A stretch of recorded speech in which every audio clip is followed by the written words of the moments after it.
When a father reprimands a son for misbehaving, that father slaps his own face dahil siyang gumawa sa anak niya.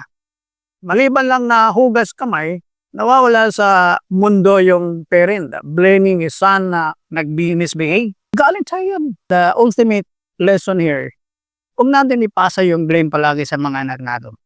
Tayo ang accountable at responsible sa mga anak natin. Nagpasawa yan because hinayaan natin, kinonsente natin, tolerate. Again, the principle, if I may be allowed to repeat, the principle in leadership says, the behavior and the attitude of your people is precisely the behavior and attitude that you as a leader tolerate.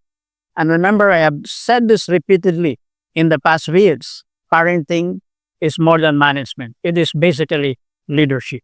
Management is simply provision. If you're a good provider, you're a good manager.